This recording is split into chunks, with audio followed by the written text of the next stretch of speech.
Pronto. Pode esperar um pouquinho, No ar. pessoal.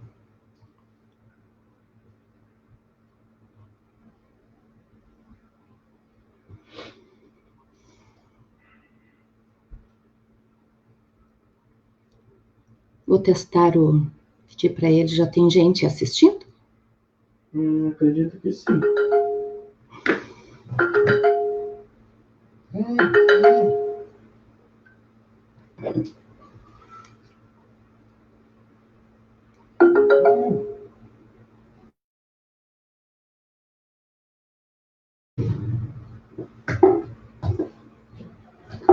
Pronto, já tem 10 pessoas. 10 pessoas. Oi, pessoal. Tudo bem aí? Então, eu gostaria de saber se estão me ouvindo bem, se a imagem está boa, por favor.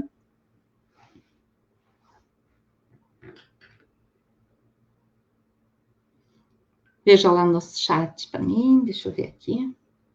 Pessoal, todo mundo bom dia. Bom dia, oba! Sinal que estão ouvindo bem. Então, gente, é um prazer estar aqui com vocês novamente. Esta é a nossa terceira live do Instituto Alzheimer Brasil. E nós estamos aqui como aprendizes ainda, né? Porque muito pouca experiência ainda nisso. Mas estamos a cada dia mais corrigindo, melhorando, tudo que precisa ser melhorado, tá? Então, eu queria só conversar agora com o Vitor aqui. Aí, já arrumei aqui. Então, minha gente, é um prazer estar aqui com vocês. Eu sou Elizabeth Piovesan, sou diretora-presidente do Instituto Alzheimer Brasil, que é uma associação sem fins econômicos e que é formada por voluntários, né? Eu estou aqui na telinha hoje, mas tem outra na telinha do lado de lá, na casa dela, e tem aí uma equipe dando todo o assessoramento. O primeiro deles aqui é o Vitor Fonseca, que está aí nos ajudando na parte técnica, para que tudo corra bem, para que vocês também saiam satisfeitos com essa questão aí de imagem e som, tá? Então, só lembrando que amanhã é dia dos avós, hein? Embora nem todas as pessoas que têm doença de Alzheimer e que cuidam de pessoas com alguma forma de demência e sejam idosas, mas aí fica aí o nosso abraço, né, e o nosso desejo de que sejam valorizados nesse país, principalmente, tá? Então, um feliz dia amanhã para todos os avós. Diz que ser avó, o avô, é ser pai e mãe duas vezes, né? Eu não sou avó, mas quem é gosta muito. Então, um abraço aí para todos os avós. Então, eu sou diretora-presidente do Instituto Alzheimer Brasil, e quero apresentar aí, então, o Vitor, na parte técnica, a Vânia, a Rosário, a Mara, a Lia, a Raíssa, a Genita, todos esses voluntários. Nós temos mais voluntários, mas neste trabalho hoje, nós temos essas pessoas aí trabalhando, né, e para que tudo corra bem.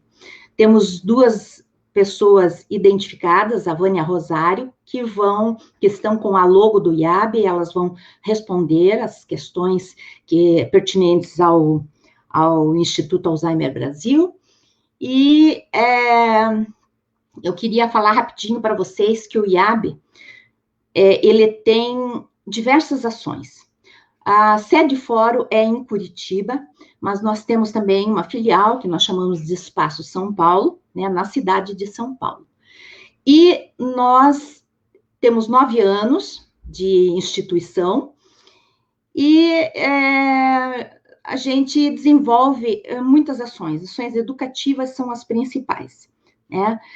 temos também ações humanitárias, temos ações de apoio, conscientização, temos ações de captação de recursos também, porque a gente tem que sobreviver, né? E também ações aí de ações sociais, ações de apoio, tá? Com relação aos grupos de apoio, nós temos em Curitiba e temos em São Paulo, na cidade de São Paulo. Agora, com a pandemia, nós estamos, infelizmente, estamos sem poder fazer essas ações presenciais, mas estamos fazendo outras. E uma delas é a live que nós temos todo mês aqui para vocês, tá bom? Então, eu gostaria de pedir para vocês também, né, que nos sigam nas redes sociais, certo? Nós temos aí esta página do Facebook, temos a do Espaço São Paulo, Instituto Alzheimer Brasil Espaço São Paulo, temos também temos uma conta também no Instagram e no YouTube, que é novo, começamos agora. Então, se vocês precisarem assistir novamente essa live, vocês poderão fazer através do YouTube. Mas não deixem de ir lá, se inscreverem no canal, isso ajuda a gente, né? Então, no Facebook, sigam a gente lá no Instagram, curtam bastante, se vocês gostarem, é lógico, né? Está acontecendo alguma coisa aqui, Vitor? Será que é do meu? Não, tá normal. Tá normal? Uhum. Eu escuto alguma coisa aqui. Enfim, gente, então, eu só queria colocar para vocês como que vai ser, novamente, para quem está assistindo pela primeira vez. Então, nós vamos ter essa abertura, no primeiro momento, né? O segundo momento vai ser a apresentação da palestrante, cujo o tema de hoje é Alzheimer, atividade física pode ajudar? Então, eu já vou falar sobre a nossa palestrante, daí depois de 30, no máximo 40 minutos, ela encerra a sua fala, que vai ser um estímulo para que vocês perguntem bastante aí, tá? Aproveitem, comentem, perguntem, conversem com a gente, tá bom? E eu só pediria, assim, que as pessoas procurassem ali seguir o objetivo nosso, né? Que é falar sobre esse assunto, pode até ser depois sobre comportamento, sobre outros assuntos também, que não sejam relacionados a medicamento, né? Porque isso aí é com o médico. E que também procurassem colocar para a gente seus sentimentos ali, com relação, tem muita gente que segue a gente também, já há bastante tempo, né? Segue presencialmente, inclusive. Então, eu quero dar aqui as boas-vindas a todos vocês, tá? Então, eu gostaria agora de fazer a apresentação da nossa palestrante de hoje, que é a doutora Angélica Stein, que é profissional de educação física, cursou o doutorado sanduíche no Instituto Cajal, em Madrid, e é pós-doutorado, e tem pós-doutorado pela Universidade Tecnológica Federal do Paraná. E também é voluntária do Instituto Alzheimer Brasil. Doutora Angélica, é um prazer ter você aqui conosco neste momento também. Ela está sempre por trás dos bastidores, ajudando, e hoje ela está aqui conosco. Então, você terá os 30 minutos para sua explanação e, se precisar, mais uns 10 minutinhos para concluir, tá ok? Então, fique à vontade e a palavra é sua. Olá a todos, bom dia. Então, estou aqui para falar sobre esse tema, sobre a atividade física, o quanto ela pode ser benéfica, qual é o papel dela na doença de Alzheimer. E como a Elizabeth me apresentou, deixa eu só confirmar, o pessoal está conseguindo ver minha tela aí? Me escutando bem? Sim?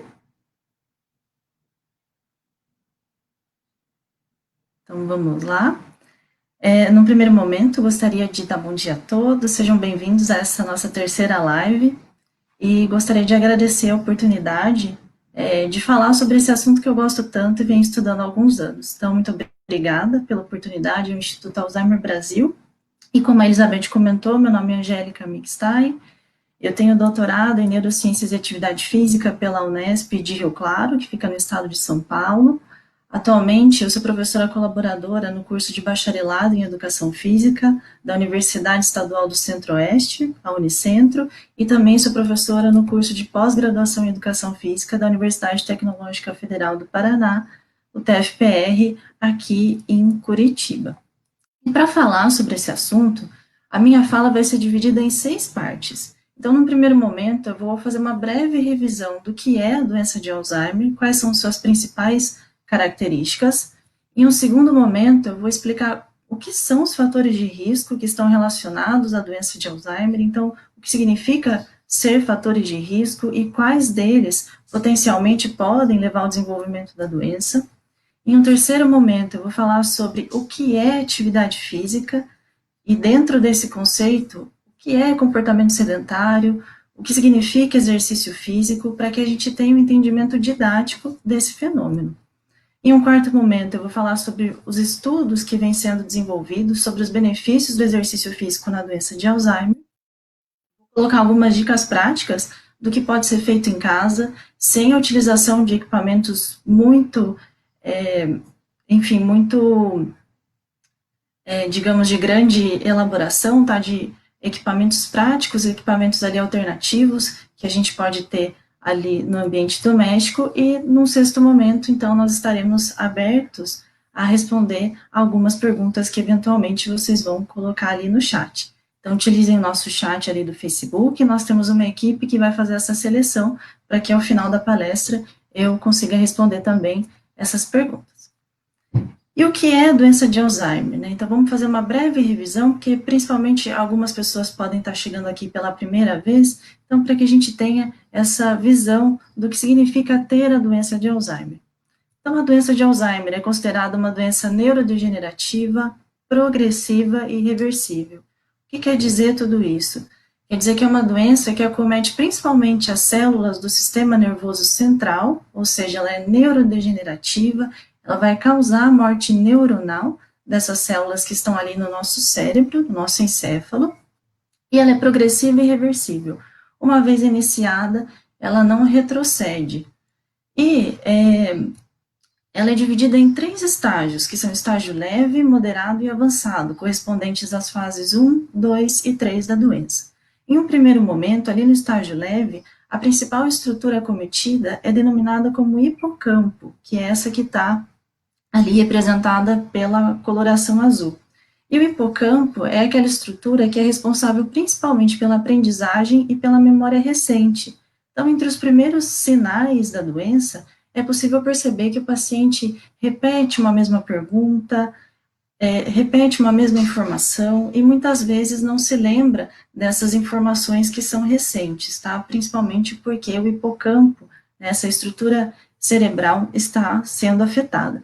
E, posteriormente, outras regiões do cérebro também vão sendo acometidas, e isso vai causar uma série de manifestações.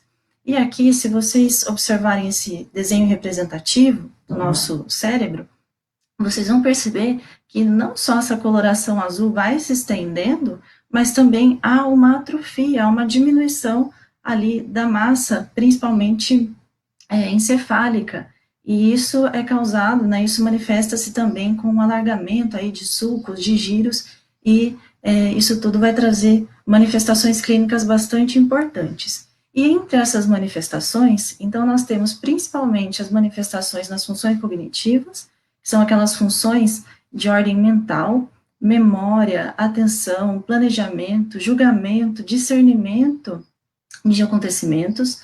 Também os chamados distúrbios neuropsiquiátricos, que são aqueles sintomas comportamentais, que foram abordados na segunda live, e também algumas alterações metabólicas e motoras. Então, pacientes com doença de Alzheimer geralmente têm um menor controle postural, são pacientes que estão 3 vezes mais a sofrerem algum tipo de queda quando comparados a idosos de mesma idade. Então, esses potencialmente são os idosos mais caidores, que podem sofrer quedas, e a gente sabe também que esse próprio acontecimento é bastante importante e geralmente não tem um desfecho muito legal, né? Sofrer uma queda pode representar aí uma série de limitações e dependências aí de terceiros. Em termos globais, também já é sabido que os casos de doença de Alzheimer vão aumentar de forma praticamente exponencial. Então, em 2015, foi estimado que havia cerca de 45 milhões de pessoas no mundo com doença de Alzheimer, e esse número tende a aumentar. Então, aqui nessa figurinha, em 2050, esse número pode chegar a cerca de 130 milhões. Isso tudo representa para nós um alerta, seja para que a gente cuide da nossa saúde, a de nossos familiares, e também para os profissionais de saúde estarem aptos, terem uma formação para conseguir atender essa demanda que possivelmente irá aumentar. E aqui no Brasil, hoje em dia, estima-se que haja 2 milhões de casos de demência, e entre eles, os que correspondem à doença de Alzheimer estão mais ou menos entre 800 mil a 1 milhão e 200 mil casos. Então, a maioria desses casos de demência se referem à doença de Alzheimer. Porém, até os dias atuais, nós dizemos que a doença de Alzheimer tem uma etiologia desconhecida. O que significa isso? A doença de Alzheimer, ela tem uma causa que ainda não se sabe qual é, uma causa desconhecida. Mas o que se sabe é que existe uma interação de uma série de fatores que podem influenciar o aparecimento da doença. Nesse sentido, os fatores de risco, ou seja, aqueles fatores que resultam em uma maior probabilidade de desenvolver a doença, são principalmente divididos em 2 categorias: fatores de risco que são não modificáveis e fatores de risco modificáveis. Entre eles, os fatores de risco não modificáveis são a idade, o histórico familiar e a genética. E os fatores de risco modificáveis são os relacionados ao estilo de vida. Sabe-se que, depois dos 65 anos, o risco de desenvolver a doença de Alzheimer dobra a cada 5 anos. E quando esse paciente atinge também, esse idoso atinge ali por volta dos 80 anos, essa chance, esse risco aumenta ainda mais. O histórico familiar, seja pela questão genética ou pelas pessoas terem um ambiente bastante semelhante, principalmente pais e filhos, representam também fatores de risco não modificáveis bastante importantes na doença de Alzheimer. Em termos de genética, também podemos subdividir esse fator de risco em outras 2 categorias. Os genes que são potencialmente de risco, ou seja, que aumentam a chance, não quer dizer que eu tendo aquele gene, isso vai acontecer, mas eles aumentam a chance de desenvolver a doença de Alzheimer. Então, esses genes são genes de risco. E o que se tem na literatura científica é que o gene principal de risco é a apolipoproteína ε4. Então, ela estaria aí responsável entre 40% a 65% dos casos de doença de Alzheimer. E, por outro lado, nós temos genes também que são denominados como determinísticos, ou seja, uma vez que a pessoa tem a presença desses genes, aí sim, nesse caso, a probabilidade de acontecer a doença de Alzheimer é basicamente 100%. Porém, analisando o número de casos que possuem esses genes determinísticos, principalmente mutações nesses 3 genes, a proteína precursora da amiloide, aqui representada pela sigla APP, a presenilina 1 e 2, quem apresenta esses genes corresponde a menos de 1% dos casos. Tá? Então, a grande maioria fica muito mais com genes de risco do que as mutações nesses genes determinísticos. Existem os fatores de risco modificáveis, que são esses relacionados ao estilo de vida. Esses 3 primeiros, idade, histórico familiar, genética, não tem como a gente modificar, não tem como a gente mudar. Mas os fatores que nós elegemos no nosso dia a dia, esses sim são possíveis de serem alterados. E quais são esses fatores? Então aqui eu trago para vocês, a minha fala ela vai ser toda embasada em vários estudos científicos, E aqui eu trago um estudo de Norton e colaboradores que elencou esses 7 fatores de risco modificáveis como os principais para o desenvolvimento da doença de Alzheimer. Então, primeiro, o fator seria o nível educacional, aquele que se refere aos nossos anos de escolaridade. Quanto mais estudada a pessoa for, mais protegida ela está contra a doença de Alzheimer. O segundo, a inatividade física. Então, a inatividade física é quando eu não atinjo minimamente as recomendações. E aí, logo em seguida, eu vou falar sobre elas. Também a presença de outras comorbidades, como a diabetes mellitus tipo 2, hipertensão, obesidade, depressão e hábitos tabágicos. E nesse estudo, os autores analisaram não só quais eram esses fatores de risco, mas, em porcentagem, quais eram os mais significativos para o desenvolvimento da doença.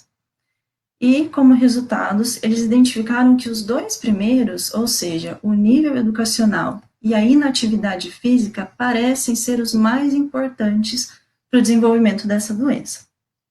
E o que a gente pode tirar como conclusões, ou o que a gente pode colocar no nosso dia a dia para tentar amenizar esses fatores de risco?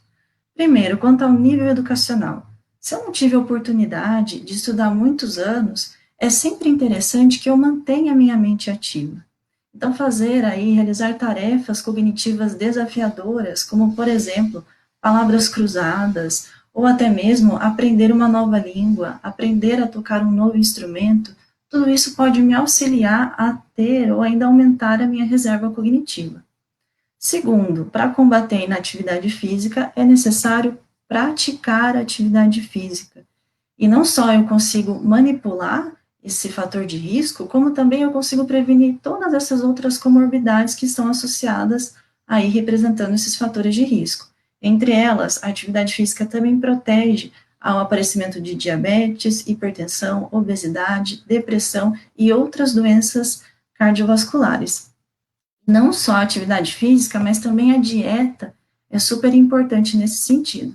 Então, escolher se alimentar de comidas mais saudáveis, principalmente deixar de lado aquelas comidas processadas, ultraprocessadas, que têm um tempo de prateleira muito alto, né, então tem muitos conservantes, esse tipo de dieta não é interessante. Então, preferir alimentos mais naturais, mais saudáveis e fazer uma dieta balanceada.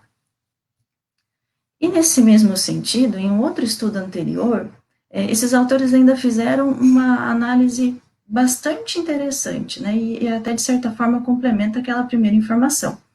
Eles elencaram aí os vários fatores de risco que vocês podem verificar ali na tabela.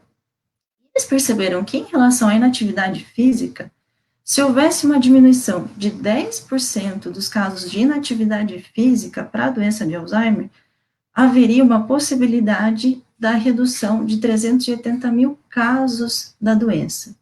E ainda, se houvesse uma diminuição, uma redução de 25% dos casos de inatividade física, haveria aí menos 1 milhão de casos de doença de Alzheimer no mundo. Então, isso reforça, né, isso é uma análise estatística bastante apurada, bastante refinada, mas isso reforça o quão fazer atividade física pode ser interessante. E nesse mesmo sentido, um outro estudo publicado na Lancet, em 2017, diz que essa junção desses vários fatores de risco modificáveis poderia evitar 1/3 do aparecimento dos casos de demência, para reforçar o quão importante eles são não só para a doença de Alzheimer, mas também para outros tipos de demência. E aí eu falei dessas recomendações, né, do que é inatividade física, que teria que atingir o mínimo, ou essas pessoas estariam abaixo do mínimo, mas aqui eu gostaria de explicar para vocês de uma forma mais didática o que significa atividade física. Então, segundo a Organização Mundial de Saúde, a atividade física é definida como qualquer movimento corporal produzido pelos músculos esqueléticos que requerem gasto de energia. Lembrando que os músculos esqueléticos são esses de caráter voluntário, né, que eu tenho consciência e tenho controle ali para mobilizá-los. Nós temos também outros tipos de músculo, né, o músculo cardíaco, que conscientemente a gente não controla, e músculos que são chamados os músculos lisos, que são principalmente esses correspondentes às vísceras, Então, por exemplo, no meu trato gastrointestinal, eu tenho músculos lisos, né, que vão ali empurrar o alimento, enfim, e eu não tenho controle sobre eles, né, isso é feito de forma involuntária. Então, a atividade física é essa produzida pelos músculos esqueléticos, pelos músculos voluntários, e vão requerer gasto energético. E dentro desse conceito, a gente pode estender a três outros fenômenos, que seriam o comportamento sedentário, a inatividade física e o exercício físico. O comportamento sedentário corresponde ao tempo que o indivíduo permanece sentado ou até mesmo deitado, e isso requer um baixíssimo gasto de energia. Então, ficar muito tempo em frente à televisão, ou deitar-se para assistir televisão, para desempenhar alguma tarefa, seja mexer no computador, enfim, outras tarefas aí que nós fazemos nessa posição sentado e deitado, correspondem, então, a esse comportamento sedentário que promove baixo gasto de energia. A inatividade física em adultos corresponde a não contemplação de 150 minutos de atividade física por semana, que deveriam ser feitos em intensidade moderada. O que significa isso? Esses 150 minutos por semana, geralmente a gente divide nos dias úteis, então seria de segunda a sexta, né, eu poderia fazer aí 30 minutos de atividade física por dia, e na semana, né, 30 minutos somados nesses 5 dias, isso me resultaria nesses 150 minutos por semana. E a intensidade também é bastante importante. A intensidade moderada é aquela que não vai me deixar muito ofegante ou levar à fadiga, mas também não vai ser aquela intensidade muito leve, que praticamente eu nem sinto ali que estou fazendo um gasto energético. Então, é no meio termo, no meio do caminho. A intensidade moderada corresponde, então, a essa, um dos indicativos é a própria percepção acerca aí desse gasto de energia e do meu corpo. E o exercício físico é uma subcategoria da atividade física, e ele vai além, né, porque o exercício físico, ele tem características por ser planejado, estruturado, sistematizado, ou seja, ele está implementado ali na minha rotina, e ele acontece de uma forma muito mais controlada, né, eu tenho um objetivo específico quando eu falo de exercício físico. Então, esses achados que falam, olha, inatividade física corresponde a isso, quer dizer o quê? A inatividade física são pessoas que não realizam 150 minutos de atividade física na semana, nessa intensidade considerada como moderada. E aqui também eu trago para vocês alguns estudos que revelam essa questão da atividade física. Então, esse que foi desenvolvido por Winchester e colaboradores, ele diz o seguinte: a caminhada estabiliza a função cognitiva durante ou passado 1 ano em pacientes com doença de Alzheimer. E o que eles fizeram? Então, nesse estudo, eles acompanharam pacientes durante 1 ano, 104 pacientes, e eles analisaram 3 grupos. Um grupo que fazia caminhada, principalmente no seu tempo de lazer, e essa caminhada correspondeu a aproximadamente 2 horas por semana, ou seja, 120 minutos por semana. Um outro grupo que também fazia caminhada, cerca de 60 minutos por semana, um grupo considerado como sedentário. E aí, o que eles verificaram? Que pós 1 ano, então aqui nós temos algumas pontuações, né, não sei se está dando para enxergar o meu cursorzinho, mas nós temos algumas pontuações, e essa primeira linha que está ali pontilhada, e tem um asterisco, ela corresponde a esse grupo que fazia caminhada 2 horas por semana. Então vejam que a pontuação em uma escala chamada mini exame do estado mental, ela foi de 25 para 25,14. O outro grupo, essa pontuação foi, né, o que fazia caminhada ali durante 1 hora por semana, foi de 23 para 22. E o terceiro sedentário saiu ali de aproximadamente 22 e decresceu para 19. O que isso quer dizer? Esse mini exame do estado mental é um exame bastante comum, empregado aí na prática clínica, e quanto maior a pontuação, ele pode variar de 0 a 30 pontos, e quanto maior a pontuação, melhor ou mais preservada está a função cognitiva do paciente. Então, só por aqui, a gente já percebe que, passado 1 ano, quem mais se beneficiou, quem mais preservou, estabilizou sua função cognitiva, foi principalmente esses idosos, esses pacientes que praticavam 120 minutos de caminhada semanalmente. O outro grupo que fazia 1 hora decresceu um pouquinho, mas foi pouca coisa, e em comparação ao grupo sedentário, esse sim foi o que mais sofreu aí o declínio cognitivo. Outro estudo, que já foi realizado em modelo animal, também revelou vários achados importantes. Então, aqui, eles foram divididos em 4 grupos, e eu vou explicar para vocês qual que era a ideia desse estudo. Então, esse estudo foi desenvolvido por Pauline Lafrenette e colaboradores, e eles verificaram, eles dividiram os camundongos em 4 grupos diferentes. Grupos que estão aqui localizados à direita da tela, com atividade física, que tinham acesso a esse equipamento, que é a roda de exercício, e outros 2 grupos que, em sua gaiola, não tinham acesso a esse equipamento. E o que é essa foto, né, Angélica? Tá meio confuso. O que quer dizer essa foto? Então, aqui, esses pontinhos em negro, né, esses pontinhos pretos, eles representam os neurônios.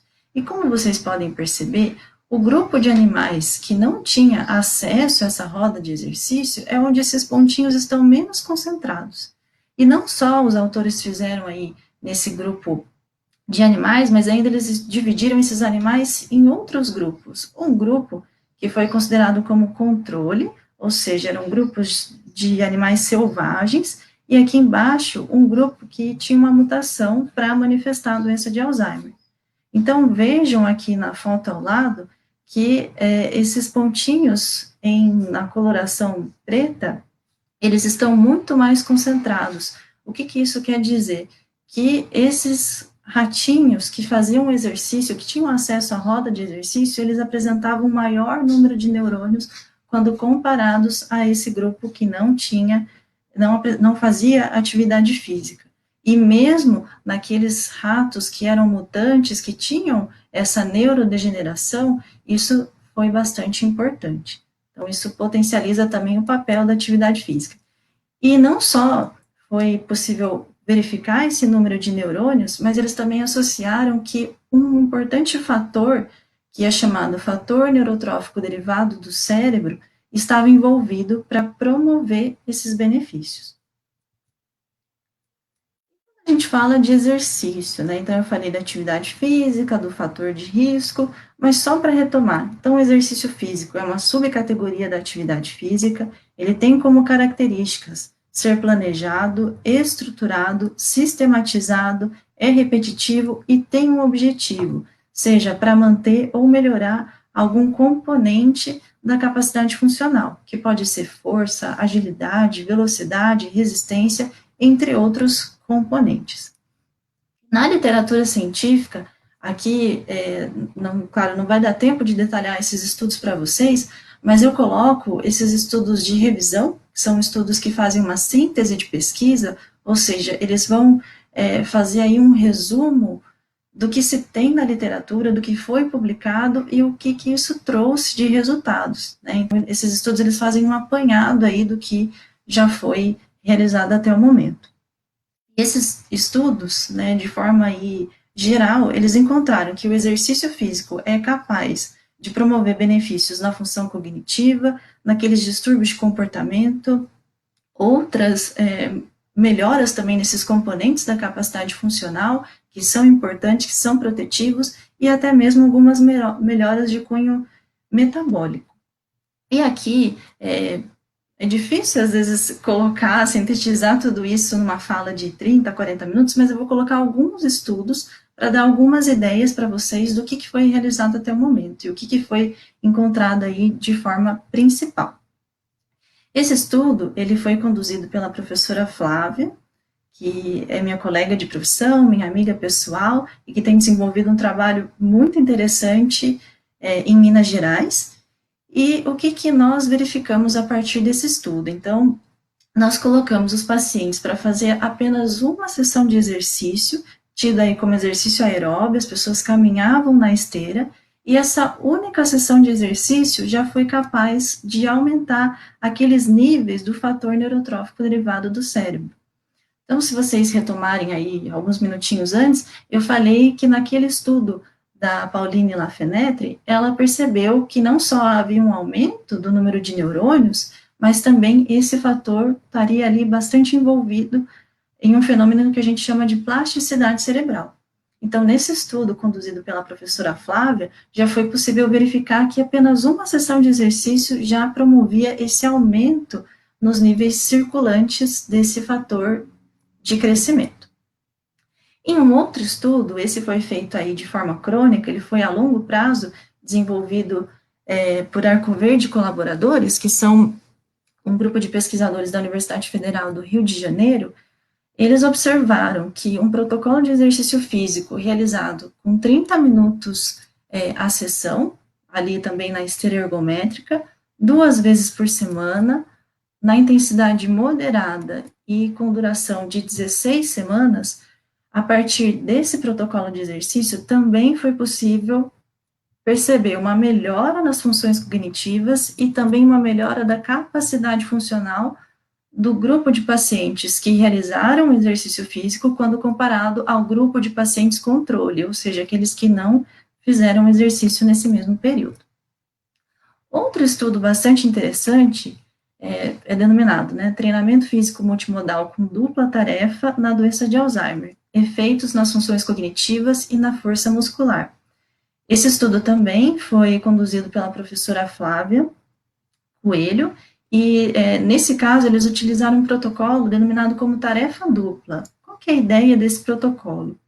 Então, é realizar 2 tarefas de forma simultânea. Uma tarefa motora, ou seja, uma tarefa física. Então, aqui a paciente está andando entre esses arcos que estão localizados no chão, e ao mesmo tempo que ela está realizando essa caminhada, no caso, ela deveria identificar a figura que está ali centralizada nesse objeto.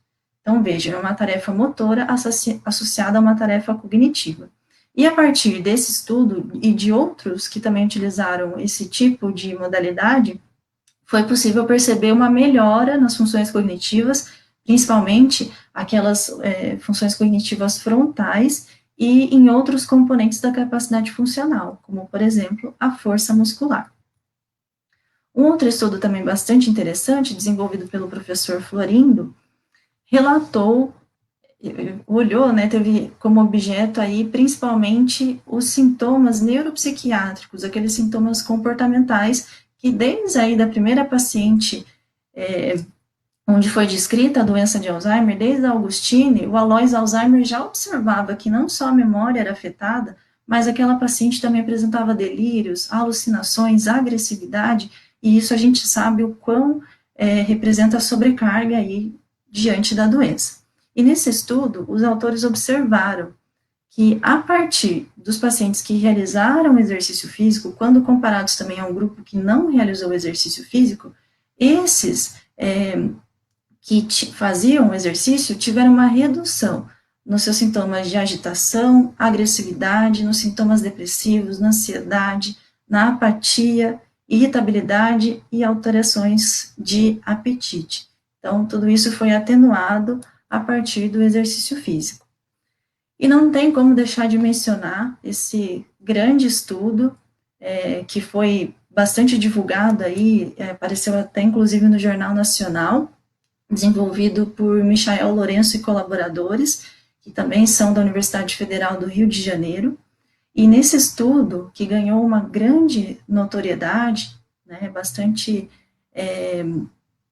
que deve ser enfatizado, deve ser reconhecido, foi publicado numa revista de grande impacto, os autores perceberam que outra substância, um outro hormônio chamado irisina também está envolvido na doença de Alzheimer, e que a partir do exercício físico aumenta os níveis de irisina. E isso é interessante, bastante importante, pode ter até aplicações terapêuticas interessantes. Então, nesse estudo que ganhou grande notoriedade, então tinham grupos aí de WhatsApp compartilhando um vídeo que tinha aquele título, divulgue sem dó, e realmente, a gente tem que enaltecer esse grande achado e principalmente reforçar esse papel do exercício. E se eu ainda não convenci de que o exercício físico é importante, agora deixando um pouquinho de lado esses dados de estudos, eu gostaria de colocar alguns relatos que podem dar sentido a todos esses resultados que vêm sendo descobertos até então. Então, aqui eu coloco alguns relatos de cuidadores, né, que são familiares que cuidam de pacientes com Alzheimer. Então, a primeira cuidadora diz assim: houve uma melhora expressiva no humor. Ela estava muito apática e mal-humorada, diferente do que sempre foi. Depois de começar o grupo, seu bom humor voltou. A segunda também disse: olha, o que melhorou, o segundo cuidador, o que melhorou muito foi a depressão, a tristeza profunda que ela sentia, e também não teve mais crise de pânico. Então, esses dois relatos, eles vão ao encontro de que o exercício físico realmente pode melhorar o humor e atenuar aqueles sintomas de comportamento. E a terceira cuidadora diz assim: e ela já teve uma melhora muito grande nesse sentido. Ela já voltou a cozinhar, voltou a costurar, voltou a fazer as atividades de artesanato dela. Essa vontade de viver melhor, ela adquiriu através dessas atividades físicas. Então, esses 3 relatos foram coletados durante esse grupo que eu fazia parte, na Unesp de Rio Claro, que era um projeto de extensão que atendia a comunidade, e nós percebíamos que no dia a dia os cuidadores relatavam melhoras bastante expressivas ali para o seu paciente. E claro, né, existem benefícios adicionais, fora esses das funções cognitivas e dos sintomas neuropsiquiátricos, também, a partir do exercício físico, existe uma promoção de bem-estar. É possível, quando realizado em grupo, aumentar o convívio social, porque muitas vezes essas pessoas preferem se isolar, né, por estigmas, por vergonha, entre outros fatores. É possível estabelecer novos vínculos afetivos e, principalmente, a troca de experiências. Então, nesse momento, né, quer seja aqui por live, que a gente tem alguma interação, ou mesmo pessoalmente, é importante conversar sobre isso, desabafar e trocar essas experiências. Então, de forma resumida, o exercício físico, ele tem efeitos positivos na capacidade funcional, ele também promove melhoras no metabolismo, uma manutenção ou melhora nas funções cognitivas, lembrando que a manutenção também é um efeito positivo bastante importante, uma vez que essa doença progride, ela avança, então manter o paciente da maneira como ele se encontra é um ganho significativo, também a atenuação dos distúrbios neuropsiquiátricos e principalmente uma menor percepção de sobrecarga e desgaste pelos cuidadores, pelos familiares, né? Sem esse resultado, talvez nada do que a gente fizesse tenha sentido, porque quem assume ali, quem está com o paciente 24 horas por dia, é esse herói, né? São os cuidadores, são os familiares. Então, isso reforça o quanto a atividade física e mais ainda o exercício é importante. E existe uma série de mecanismos, né, uma série aí de ações, digamos, orgânicas que acontecem para que esses benefícios sejam alcançados. Eu não vou entrar aqui em detalhes, mas caso alguém queira, a gente pode comentar ali nas perguntas, mas esses mecanismos estão todos relacionados ao que a gente chama de plasticidade cerebral. Tá? E aqui eu coloco uma ideia para tentar resumir, né, uma frase de Einstein, que ele fala: a mente que se abre a uma nova ideia jamais voltará ao seu tamanho original. Isso muito tem a ver com o exercício. Então, uma nova experiência também promove essa plasticidade cerebral, e isso é bastante importante e significativo. Mas aí vocês podem me dizer: olha, professora Angélica, você fez essas várias considerações, colocou aí várias informações, principalmente baseadas em estudos, mas e agora no meu dia a dia? O que eu posso fazer para me tornar mais ativo? Então, aqui eu vou colocar algumas dicas práticas do que pode ser realizado, principalmente no ambiente domiciliar.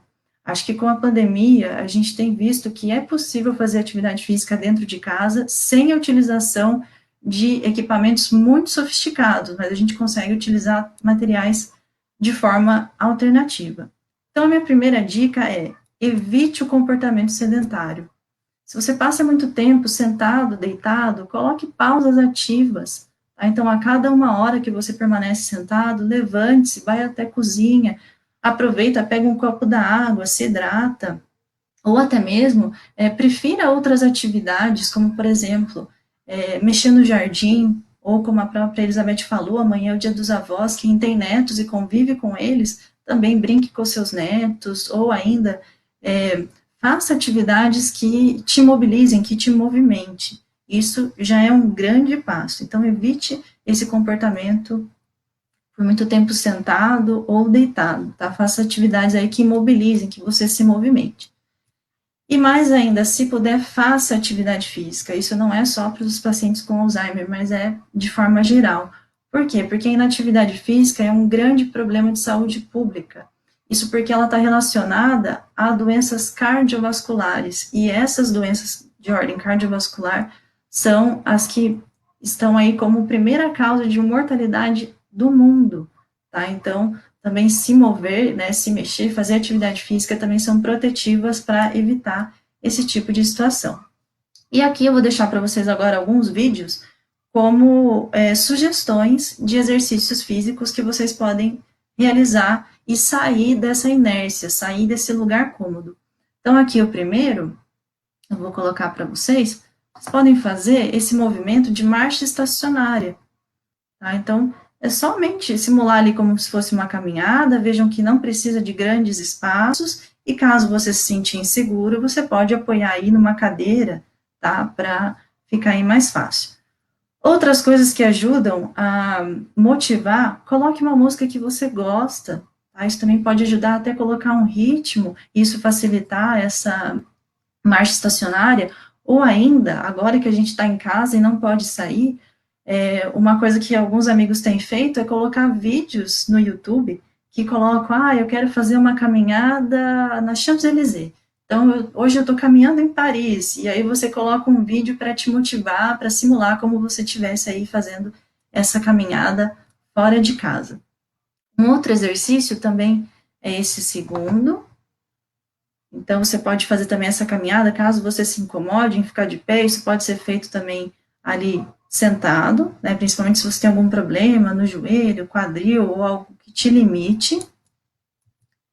Esse outro também é bastante funcional, então, pode se sentar e levantar da cadeira. Isso exige alguns cuidados. Aqui, eu sugiro para vocês a caminhada como 5 minutos contínuos. Esse também pode ser feito de 10 a 12 repetições, mas é sempre importante perceber o seu corpo, ver o quanto aquilo está te gerando dor, incomodando, enfim. É sempre importante verificar essas questões também. E aqui, ó, um cuidado na hora de realizar esse movimento, tentar não ultrapassar a linha do joelho da pontinha do pé. Isso para não sobrecarregar o joelho, né, que é uma estrutura que, principalmente as mulheres, são mais vulneráveis a ter algum tipo de lesão, algum tipo de limitação.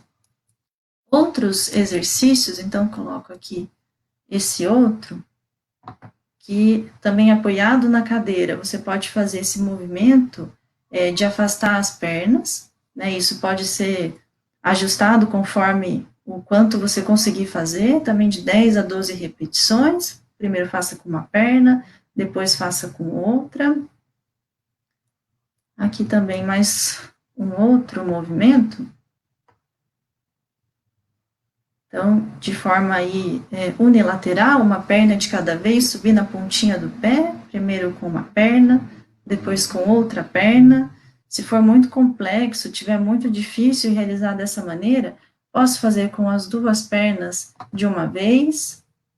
Também, ainda se tiver difícil, posso apoiar ali no encosto de uma cadeira ou de uma mesa para me dar mais equilíbrio.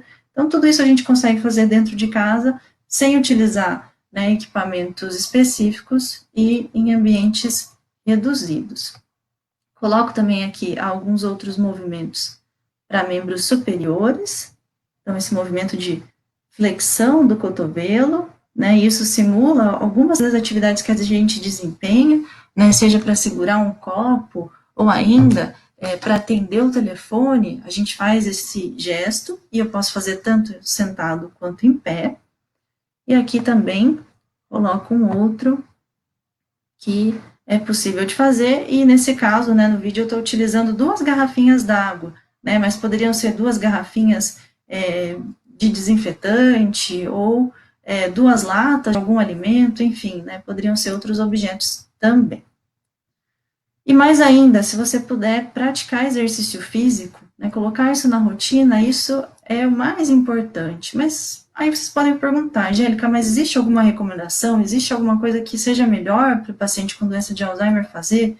Quanto à modalidade, intensidade, volume, duração, existe algo, né? Existe algum que seja melhor?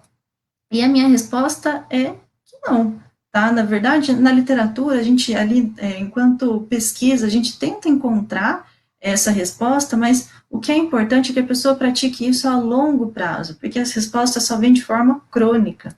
Então, nesse sentido, se for para escolher alguma coisa, escolha algo que você gosta, que você se identifica, para que você não só saia daquela inércia, mas que você permaneça. Então, atividades como dança, tai chi chuan, treinamento funcional, yoga, dança sênior, caminhada, pilates, enfim, existe uma infinidade de modalidades que vocês podem experimentar para tentar identificar alguma que seja aí mais agradável, né, que você vá permanecer ao longo do tempo. O que não dá é para vivenciar esse tipo de situação, tá? Não dá para ir arrastado ou fazer arrastado qualquer tipo de atividade, né? Atividade física tem que ser prazerosa, eu tenho que ter justamente essa motivação para permanecer em um programa de atividade física. Então, dadas essas considerações, eu é que pergunto para vocês, vocês acham que a atividade física pode ajudar? Eu espero que vocês tenham respondido como sim, e realmente a minha fala foi para esclarecer que a atividade física na doença de Alzheimer pode ajudar, seja na prevenção ou ainda no tratamento da doença. Mas é importante a gente fazer duas considerações. Vocês podem ainda suscitar, olha, isso quer dizer que a atividade física impede totalmente a doença de Alzheimer? Ou ainda, né, incluir o exercício físico no tratamento vai trazer a cura? Então, vamos lá. A atividade física ela não vai impedir de forma absoluta o desenvolvimento da doença de Alzheimer, mas ela pode sim postergar o seu aparecimento, né? Ela pode proteger o cérebro e até prevenir aqueles outros fatores de risco, como hipertensão, obesidade, até mesmo a depressão, tá? Então, a atividade física, ela tem um papel duplo, seja ela enquanto isoladamente um fator de risco ou ainda um fator associado a essas outras comorbidades. Incluir exercício físico no tratamento vai trazer a cura? Isso não quer dizer que traz a cura, mas incluir essa rotina vai auxiliar de forma essencial no tratamento. Pode trazer melhoras importantes, como a gente já viu, nos aspectos cognitivos, físicos, metabólicos, né, o controle de quadros hipertensivos, de diabetes, isso é muito positivo, isso é muito importante, melhoras funcionais naquelas capacidades de força, velocidade, agilidade, entre outras, e principalmente representa um alívio na vida dos cuidadores. Então, o recado geral é, evite o sedentarismo, pratique atividade física e desenvolva hábitos saudáveis, não só com a atividade física, mas coloque aí a sua mente, a sua cabeça para funcionar durante esse período, selecione atividades que podem também ser estimulantes para resolução de problemas, para criatividade, e principalmente se alimente de uma dieta o mais possível saudável, né, aquele prato colorido, principalmente ali com hortaliças, legumes, verduras, entre outros, também podem nos ajudar. Bom, então, essa foi a minha fala, eu espero que tenham gostado, agradeço a participação de todos, muito obrigada pela atenção, obrigada mais uma vez ao Instituto Alzheimer Brasil pela oportunidade de falar de um assunto que eu gosto, e que eu estudo, né, já há alguns anos, e aqui eu deixo o meu contato, se alguém em um momento posterior também quiser fazer alguma pergunta, esse é meu e-mail, angelica_stein@yahoo.com.br. Estão algumas de nossas redes sociais, então nós estamos no Instagram, a partir @Instituto Alzheimer Brasil, no Facebook pela nossa página, e também temos um site, e nesse site tem várias dessas informações. Então, nosso site é www.institutoalzheimerbrasil.org.br. Temos as nossas linhas de apoio, e aqui estão os nossos números, para quem também quiser nos contatar. Tá? Muito obrigada e um bom dia a todos. Angélica, sua palestra foi muito esclarecedora, didática. Muito obrigada, a gente que agradece a tua participação, né? Tua linda participação. E eu vou pedir para o Vitinho que já me repasse aqui algumas perguntas e a gente vai batendo um papinho aí, ok? Certo. Então, vamos lá. Tem aqui comentários também, ó, Adriana Sugimoto, lá de São Paulo. Obrigada, muito boa palestra. Eu que agradeço, obrigada pela participação, por estar aqui conosco hoje, no sábado de manhã. Então, a Marta Maria Demarque Ribeiro, a Angélica, você é excelente, muito clara e inteligente. Eu concordo plenamente. Obrigada pelo elogio, obrigada pelo carinho. Adriana Martins, deve ser meu pai, né? Tem efizema pulmonar, cardiopata e fumante, cardíaco e fumante, tem muita falta de ar com atividades físicas. Que tipo de exercício eu faço com ele, Angélica? Olha, excelente pergunta essa, porque quando a gente fala de pacientes que têm doença de Alzheimer, justamente, né, eles não vêm só com doença de Alzheimer, mas possivelmente tem outras comorbidades que estão ali associadas. E para isso, Adriana, o ideal seria fazer uma avaliação, então olhar qual que é o grau desse efizema, qual que é a cardiopatia, né, que seu pai apresenta.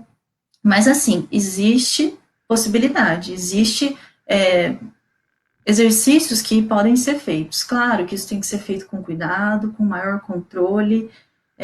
Não é, né, de uma hora para outra que a gente começa com um exercício físico moderado, a intensidade pode ser ali mais leve, não precisa ser 150 minutos por semana, mas é sempre importante sair da inércia, então começar com 10 minutos, depois aumentar para 20, e aqueles que eu passei, de forma geral, são possíveis de fazer, tá? Você não precisa fazer 5 minutos contínuos, pode fazer 1 minuto, descansa 1 minuto, faz outro minutinho, descansa, e vai avaliando ali, vai percebendo ali como está,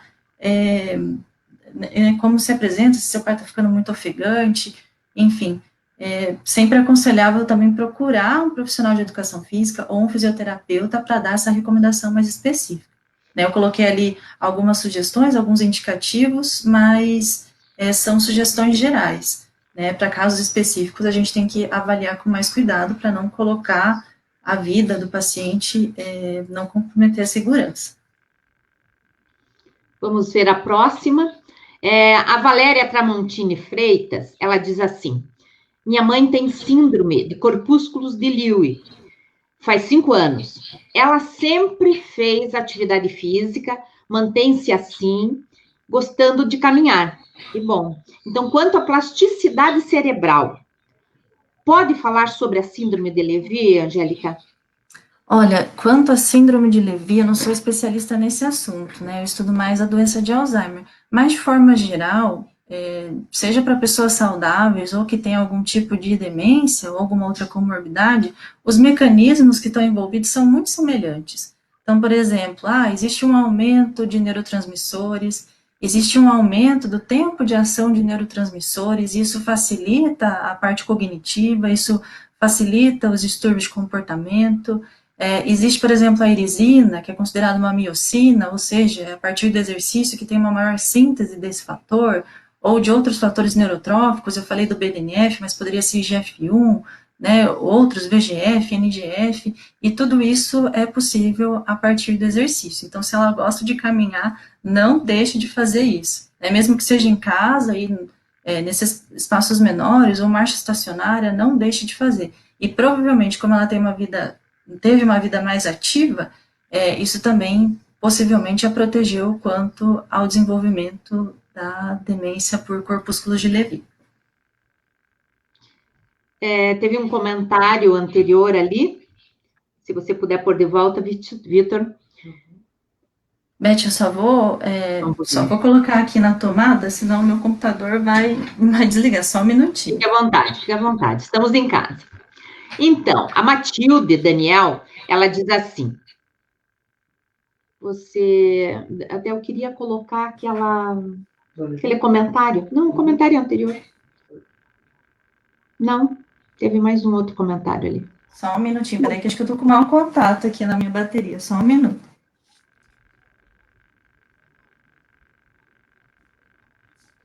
Teve um que ela disse obrigado, eu só não lembro o nome dela, Vitor. É Maria. Pronto, voltei, agora sim. Bom, então vamos à frente. A Valéria Tramontini Freitas, ela pergunta o seguinte, Angélica, minha mãe tem... Uhum. não, tá repetida. A Matilde, é isso aqui? Essa aqui. Meu pai, ele tem 91 anos, paramos de fazer fisioterapia em setembro, devemos voltar a fazer? Olha, é recomendável, volte a fazer. Mesmo que às vezes não seja em casa, às vezes pode ser com atendimento virtual, uma consultoria online, é importante não parar, tá? A atividade física, ela é também essencial, né? E a saúde, ela é também fundamental, tá? Então, procure, contate aí o seu fisioterapeuta e veja qual é a possibilidade que agora melhor se adequa à sua realidade, né? Seja fazendo de forma virtual, mas é importante não parar, manter-se ativo.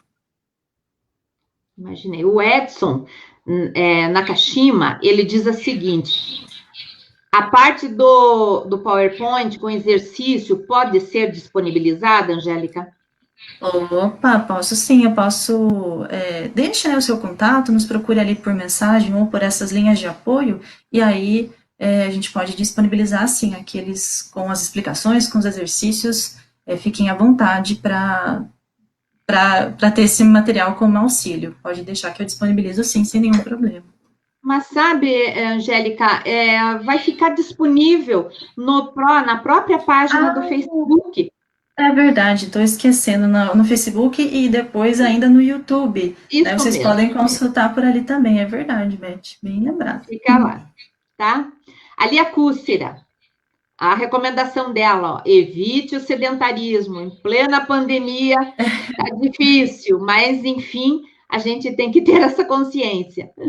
E mais, Ale, Justamente, evitar o sedentarismo, pode colocar pausas ativas ali, coloque atividades em casa que você faça e se movimente mais, né? Eu também falo, eu sou fisicamente ativa, mas apresento também bastante comportamento sedentário, muito tempo em frente ao computador, mas eu tento ali a cada 1 hora ou a cada 1 hora e 10 minutos, me levanto, vou ao banheiro, pego um copo d'água, vou lá um pouquinho fora, né, quebrar um pouco essa monotonia, então tente verificar aí no seu dia a dia o que é possível de fazer para não ficar longos períodos de tempo sentado e deitado. ó, agora vem uma declaração de amor de uma aluninha Ai, sua, ó, a Lenice Maia Maia, ela diz assim, ó, minha querida professora Angélica, que família obrigada, tão feliz. Lenice. Saudades da Lenice, um abraço. E a Lenice, ó, é uma pessoa que ela tá ali com a fotinho dela de capacete, de óculos. Ela utiliza bastante a bicicleta como forma de deslocamento, né? Isso também é uma maneira bastante inteligente para evitar o comportamento sedentário. Claro que agora existe uma série de restrições, mas isso é uma estratégia, uma ótima estratégia para ser mais ativo no dia a dia. Obrigada, Lenice, um abraço. Ó, o Paulo Fernandes, ele fala assim, dentre as atividades domésticas, quais poderiam ajudar na atividade física, Angélica? Olha, jardinagem pode ajudar, então mexer ali com as plantinhas, se você tiver uma horta em casa, né, isso também tem um envolvimento cognitivo bastante interessante. Aliás, uma vez eu até avaliei um trabalho que foi feito num ambiente, esqueci agora a palavra, de institucionalização, então era um ambiente que tinham ali alguns idosos com demência que estavam ali internos, né, nesse ambiente, e eles tinham uma atividade que era mexer com a plantação de arroz dentro desse ambiente. E isso trouxe, né, vários benefícios cognitivos bastante importantes. Mas podem ser outras. Então, por exemplo, cozinhar, né, se você tem esse costume, esse hábito, né, isso principalmente é até mais saudável do que comprar comidas prontas, né, principalmente aquelas de fast food, mas ficar em pé, cortando ali as leguminosas, e fazendo ali as tarefas, isso também é protetivo não só em termos de movimento, mas até de sequenciamento, planejamento, criatividade, isso também pode ajudar bastante. O que mais? Se deslocar em casa também ajuda, ou fazer essas coisas domésticas, né, como atividade de limpeza e tudo mais, isso também nos ajuda a movimentar. Claro que isso não precisa ser tudo de uma vez, né? Existem limitações, não precisa pegar um dia para mexer no jardim, cozinhar e varrer a casa, mas enfim, se movimentar é interessante, você pode alternar essas atividades aí no seu dia a dia. Olha, um carinho do Roberto Quintana. Parabéns ao Instituto Alzheimer Brasil, IAB. Obrigada, Roberto. Muito obrigada. O Paulo Fernandes, sensacional material, pessoal. Parabéns. Obrigada em nome de todo mundo, toda a equipe, principalmente da Angélica, né, Angélica? Não, de todo mundo. Esse esforço, ele é coletivo, viu? Muito obrigada. E explorem esse material, né? Fiquem aí com ele para consultas e tudo mais. E explorem os nossos canais, né, Beth? No Instagram, no YouTube, no Facebook. Utilizem os nossos canais. Isso aí. A Olinda Ferreira Pola, ela diz assim, ó, tenho 2 irmãs mais velhas com Alzheimer, estou no grupo de risco? Olha, eu vou falar que depende. Não tem como afirmar que sim, que está no grupo de risco. A gente sabe que existe, né, uma importante contribuição do histórico familiar, mas isso não quer dizer que você vá ter a doença. Talvez isso aumente a possibilidade, ou melhor, aumente a probabilidade de desenvolvê-la, mas isso não significa que esse é um caminho único e certeiro, né? Pode ser que você não tenha aqueles genes de risco, e que você tenha aí várias atividades, vários hábitos no dia a dia que te protegem contra o desenvolvimento da doença. Então, não tem como dizer que sim, que você vai ter, mas sim, existe um risco, tá? Agora, como quantificar esse risco é que é um pouco mais complexo, tá bom? Mas não quer dizer que as 2 irmãs têm que você vá ter também, né? É importante colocar isso para que a pessoa não fique desesperada. Só completando aí a tua fala, nós temos aqui em Curitiba, anualmente, esse será o primeiro ano, seria o 7º Simpósio do Cérebro, Neurociência para Todos, em que a gente trata de questões relacionadas à prevenção de fatores de risco.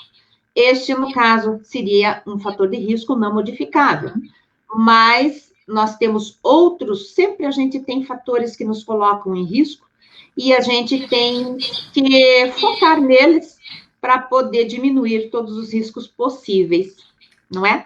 Até aqui eu não coloquei, Beth, mas acho que vale a pena comentar. Teve um estudo lá realizado também na Unesp, que foi uma colega minha também que realizou, a professora Jéssica, também conduzida pelo professor Florindo Stella, e eles perceberam que aqueles idosos que tinham a presença da polipoproteína ε4, quando eles praticavam atividade física, eles também tinham aumentos daquele outro fator que está relacionado à plasticidade cerebral, que é o BDNF. Tá? Então, o que isso mostra? Né? Que existe uma interação entre fator genético e ambiente que potencialmente também pode ser modificado ou controlado até certo ponto. A gente tem que ter um certo cuidado para falar, mas caso você tenha esse gene como fator de risco, ainda assim o exercício consegue dar uma contribuição ali e ter um papel interessante. Então, a Milda Prochnal, não sei se pronuncia direito, ela fala assim, meu esposo tem muita fome, acaba de comer, e aí ele diz que está com fome novamente, quer comer de novo. O que eu digo para ele? Eu acho que até gostaria de responder, e você complementa, por favor. Claro. Que essa parte de comportamento aí é o seguinte, Milda, eles esquecem, né? Eles já têm dificuldade para ter essa noção de saciedade. Então, é natural deles voltarem a perguntar sobre o almoço. Então, o que você pode fazer são estratégias. Você pode fracionar esse almoço dele, se você acha que convém, né? Se você vê que, de repente, ajuda, né, nessa questão, mas o mais recomendado é você distraí-lo com outra atividade, tirá-lo daquele ambiente ali da mesa, da onde ele vê as coisas, da comida, né? E então a distração pode ser uma estratégia muito interessante aí para que ele não fique toda hora repetindo. E se ele repetir, você pode dizer assim, daqui a pouco nós faremos um lanche, por exemplo. Daqui a pouco nós vamos fazer um lanche. E de fato, né? De tarde vocês geralmente fazem um lanche com eles. Então, você diga isso e mude de estratégia, mude de local, né? Do ambiente da casa e vá conversando sobre outras coisas, convide ele para te ajudar em alguma coisa, tá bom? Você queria complementar, Angélica? Essas alterações de apetite, né, seja o paciente que quer comer, né, aí toda hora, ou aquele até mesmo que se nega a comer, é um distúrbio neuropsiquiátrico bastante frequente. É mais raro esses que comem com mais frequência, porque a maior parte dos casos são os que se negam a comer, né, e até tem outras estratégias também que podem ser implementadas para esse tipo de alteração de comportamento. Mas acho que é bem colocado, fracionar e dar essa preferência para alimentos mais saudáveis, né? Uma fruta, um suco, e assim alternando para distraí-lo e manter a saúde, né? De certa forma, evitar esses alimentos ultraprocessados, né? Com um tempo de prateleira muito grande. O Edson Nakashima, ele fala assim, minha mãe tem também problemas com osteoporose. Há algum limite para os tipos de exercícios, Angélica? Sim, isso também é uma colocação bastante importante. Há limites, né, porque a gente tem, como eu comentei anteriormente, é difícil um paciente que só tem Alzheimer. Existem outras comorbidades que estão ali associadas. E existe uma limitação, uma vez que os ossos estão mais frágeis, então é preferível não colocar exercícios de alto impacto, né, preferir ali, por exemplo, atividades aquáticas, ou até mesmo é possível fazer exercícios de força que podem ser interessantes para fortalecer os ossos, né? A gente sabe que mobilizando o músculo, eu tenho adaptações ali anatômicas bastante importantes. Mas sim, tem limites, é necessário também investigar o caso, não tem como colocar uma recomendação geral, né, para quem tem osteoporose, mas é possível procurar profissionais aí que estão capacitados para lidar com essas doenças de cunho osteoarticular, né, que não só acometem os ossos, mas também envolvem a articulação, e isso vai prejudicar os movimentos. Mas é possível fazer um bom trabalho. Tá? Eu também tenho uma colega que até é uma colega e uma amiga, que também tem um canal no Facebook, e ela também trabalhou, o doutorado dela foi com quem tinha limitações aí de cunho osteoarticular, e ela desenvolveu cartilhas, materiais, e tem dado consultoria para esses tipos de casos. Aí também, em seguida, se alguém se interessar, eu posso deixar o contato também da minha amiga Priscila. Isso. O Tadal Caneco. Oi, Tadal. Excelente palestra. Parabéns e muito obrigado. Obrigada, Tadal. Sim, obrigado pela audiência, né, de estar aqui, tão envolvido com várias coisas aí durante a semana. Obrigado também por ter participado. Então, olha o Mauro Ota aí também, nosso velho conhecido e voluntário nosso de São Paulo. Angélica, parabéns pela palestra. Quando o paciente está com a PA alterada, que é a pressão arterial, ele pode fazer atividade física? O que é que você recomenda? Sim, ele deve fazer atividade física, tá? É importante, a atividade física, ela pode controlar, ela intervém aí em casos de hipertensão arterial, né, que é principalmente quando a pressão arterial encontra-se elevada, ela tem um papel fundamental nisso, porque ela causa uma série de adaptações de ordem cardiovascular, então o coração fica mais eficiente, consequentemente ele precisa bombear menos para aquele mesmo volume de sangue, e isso em repouso é interessante. Então, eu recomendo que sim, que faça exercício físico, faça atividade física com certo cuidado. O importante, nesse caso, é monitorar constantemente como se encontra a pressão arterial. Tá? Então, quando é no presencial, a gente faz essas medidas, a gente afere lá a pressão em repouso, às vezes interrompe o exercício, afere de novo para ver como está, e nesse caso, assim como todas as outras prescrições de exercício para a saúde, É sempre importante, não só conhecer o caso, mas conhecer quais são os medicamentos que a pessoa toma, quais são os horários desses medicamentos, porque isso às vezes pode até mascarar algumas coisas. Então, por exemplo, a gente, como medida para saber como está a condição cardiovascular naquele momento que o paciente está fazendo exercício físico, existe uma medida chamada frequência cardíaca, né? Então, você coloca ali um aparelhinho, né, logo abaixo na altura da cintura do paciente, coloca um relógio, e esse relógio vai dar quantos são os batimentos por minuto durante o exercício. Porém, quem toma alguns medicamentos para controle de pressão arterial não tem esse aumento dos batimentos cardíacos. Então, é sempre importante conhecer a medicação, conhecer o tratamento que aquele paciente está inserido para fazer uma prescrição segura. Mas sim, a atividade física é recomendável e você pode começar numa intensidade leve, não precisa começar logo na moderada. O que é importante é saia da inércia e principalmente, né, aqui eu dei algumas sugestões de exercício, mas para casos específicos que têm a presença de outra doença, procure a ajuda de um profissional, tá? Pode ser profissional de educação física, que está apto a trabalhar com prevenção e reabilitação, assim como pode ser o fisioterapeuta, que também trabalha com reabilitação.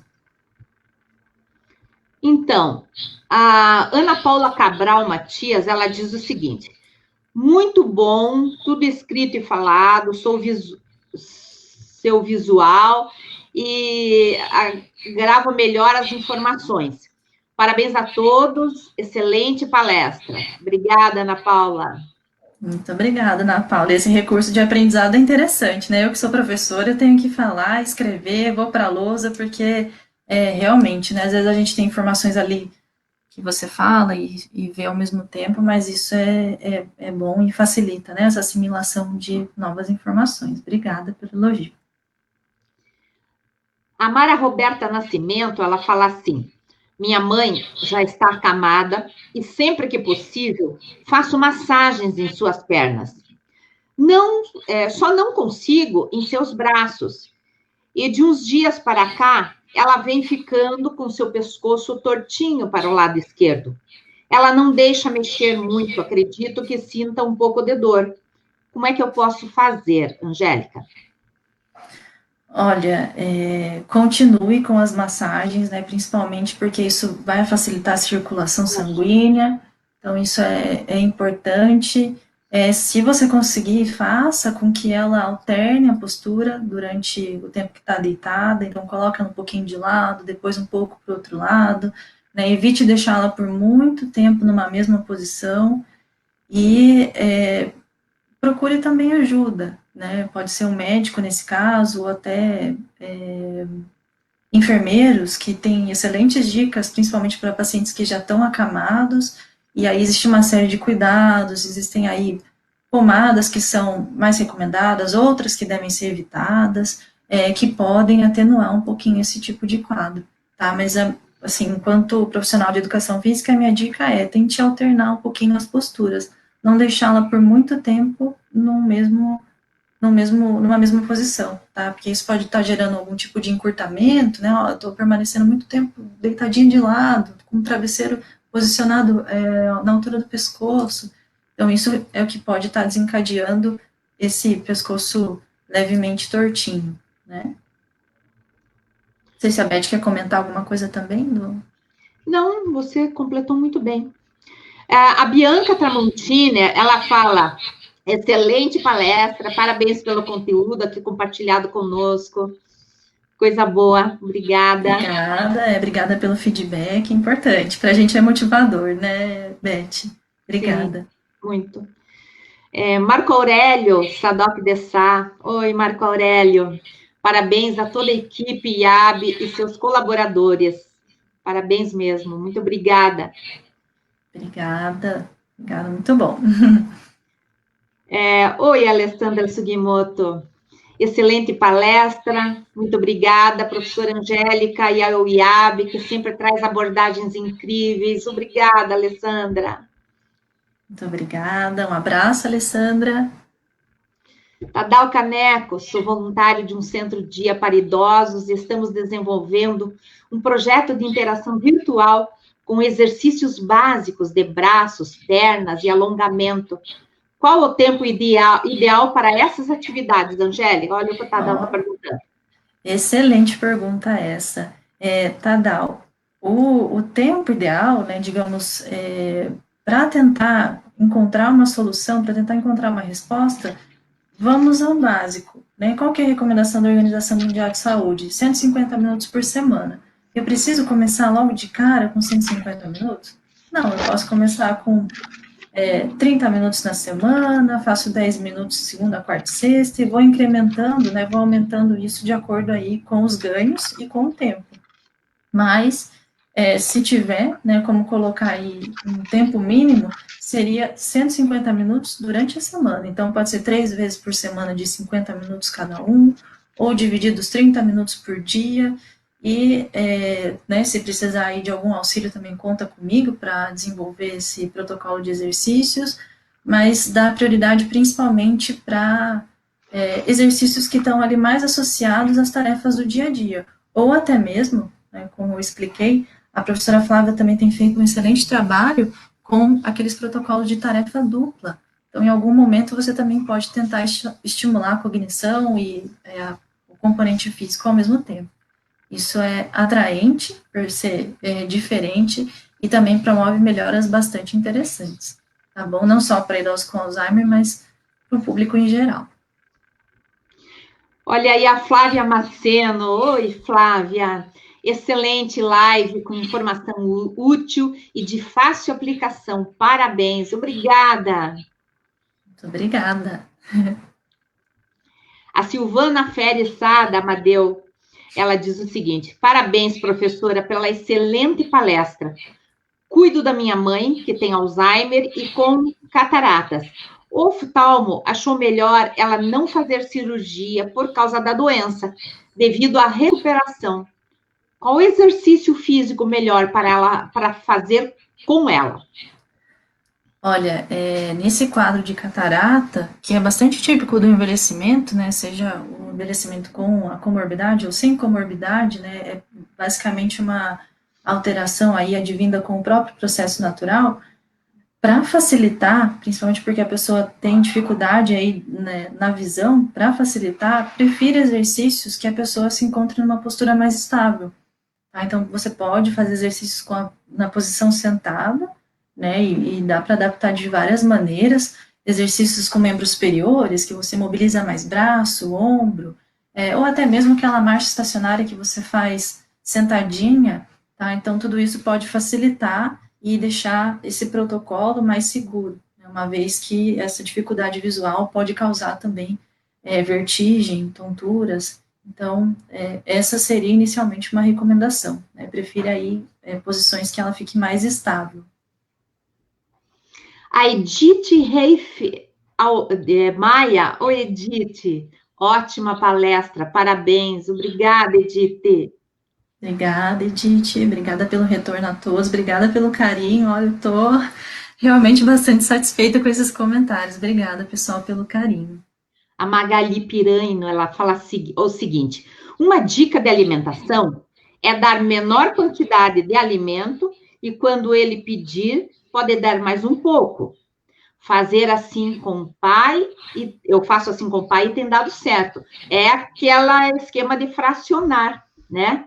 A alimentação, ela está confirmando aí que a prática funciona. Obrigada, Magali.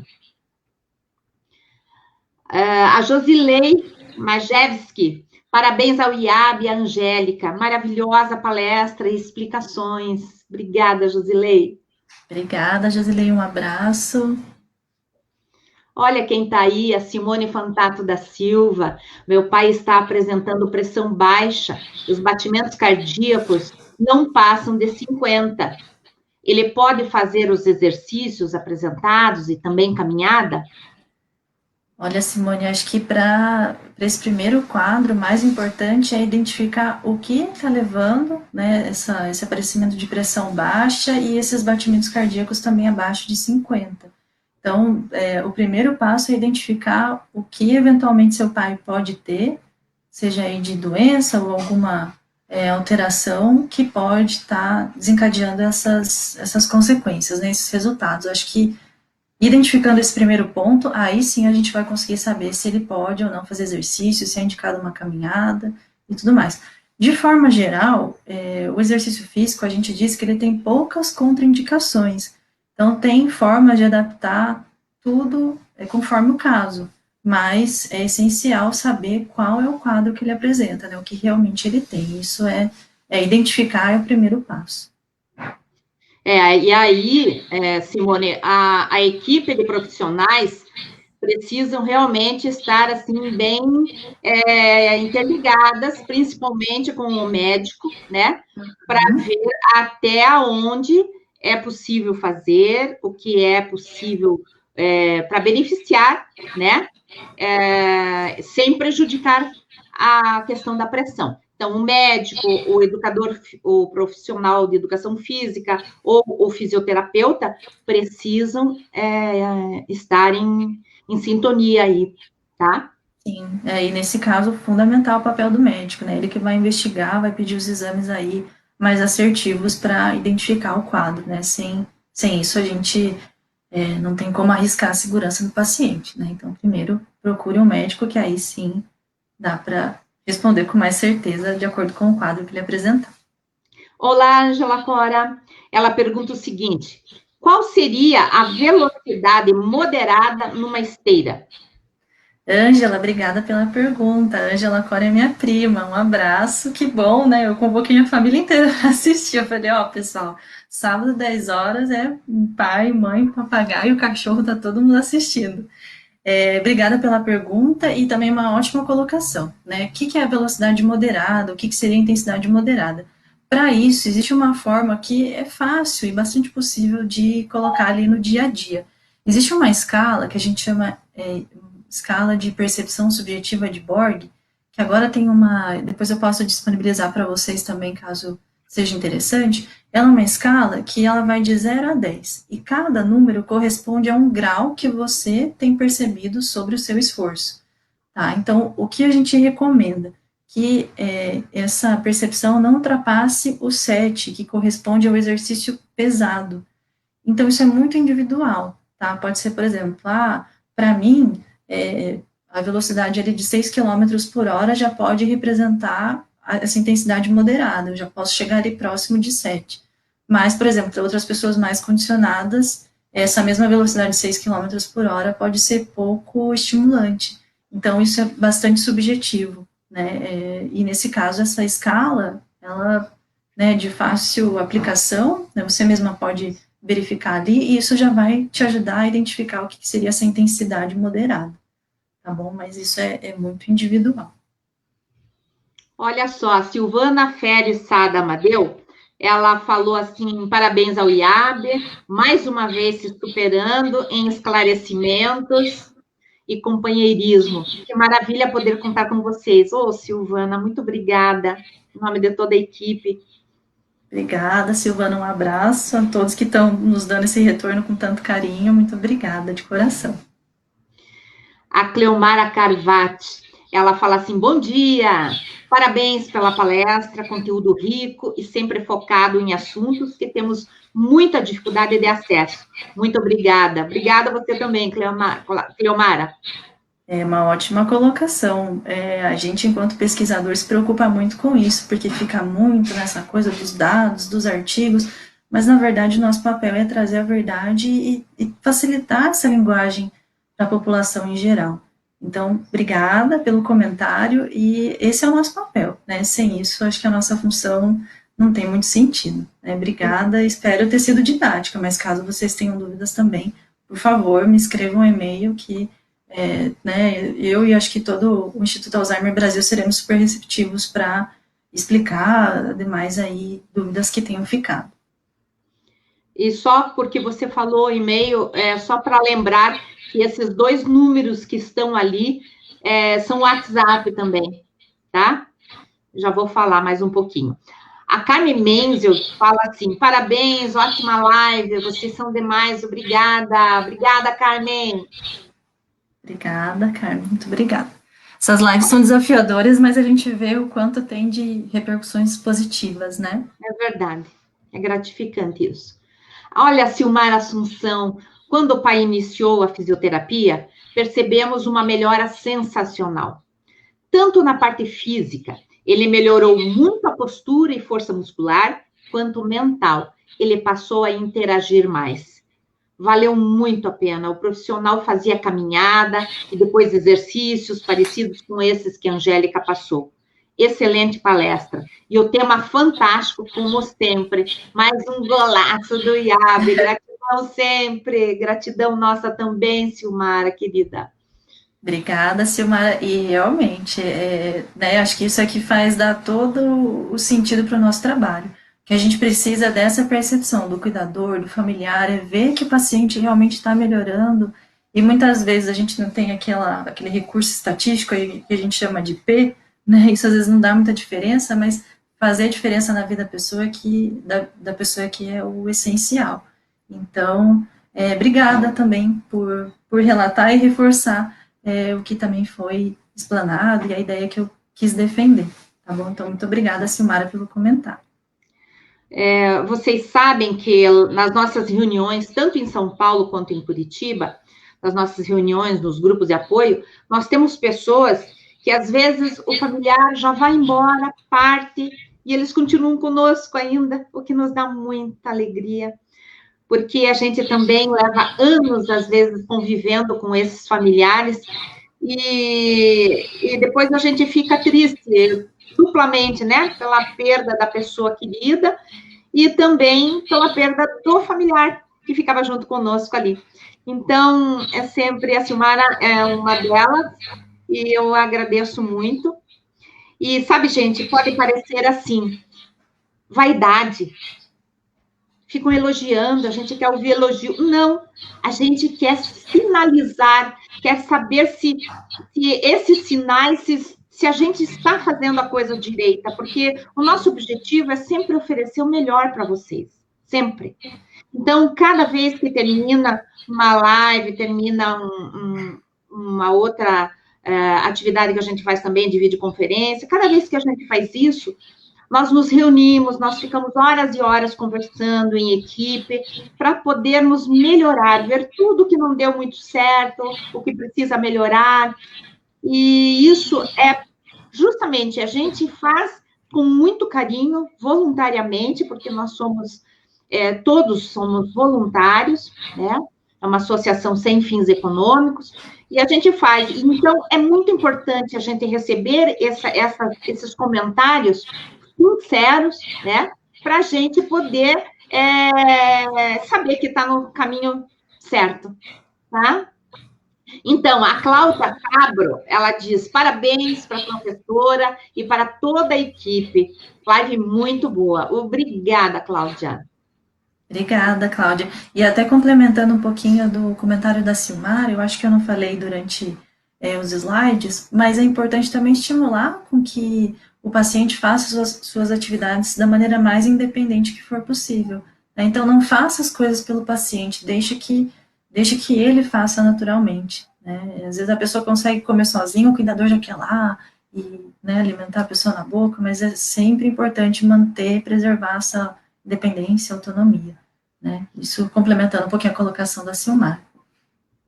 Exatamente. E voltando um pouquinho para o foco para o familiar e o cuidador e qualquer outra pessoa, né, que queira ter uma vida assim mais saudável possível, eu queria comentar com você, que eu acho que até já coloquei, mas eu vou deixar público esse comentário, Angélica, que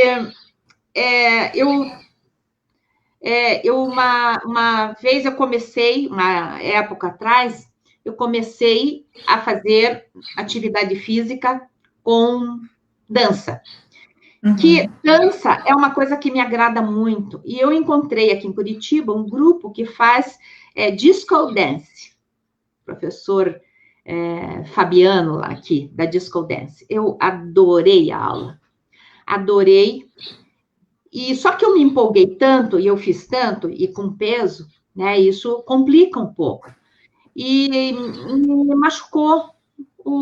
Machucou não, forçou um pouco mais meu joelho, porque eu queria fazer tudo, de tão deliciosa que era a aula.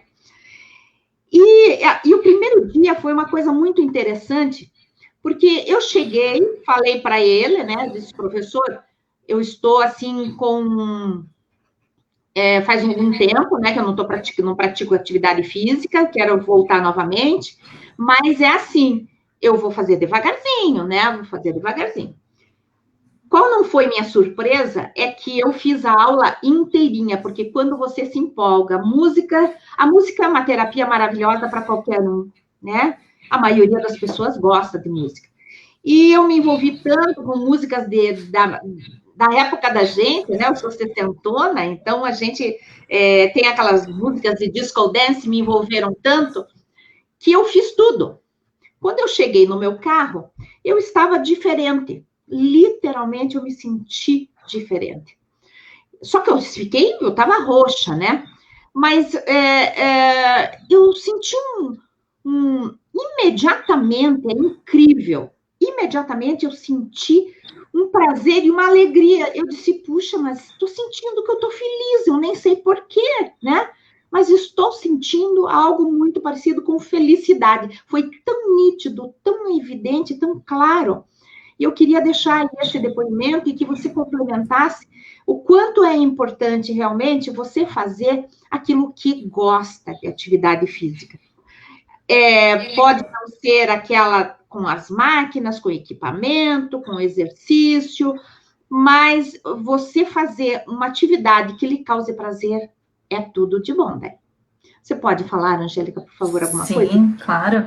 É natural, né? Após ali uma sessão já de exercício físico, a gente sente tanto mudanças no humor, né? Então, essa sensação de bem-estar, de felicidade, elas são decorrentes, é uma resposta fisiológica do exercício. Isso acontece principalmente porque há uma maior liberação de neurotransmissores que estão associados a essas sensações de prazer. Então, endorfina, dopamina, serotonina, tudo isso é liberado. E aí, por isso que a gente sente aquela felicidade, ou aquela sensação de satisfação, né, de realmente, de prazer e tudo mais, isso é natural do exercício, né, uma resposta fisiológica bastante interessante.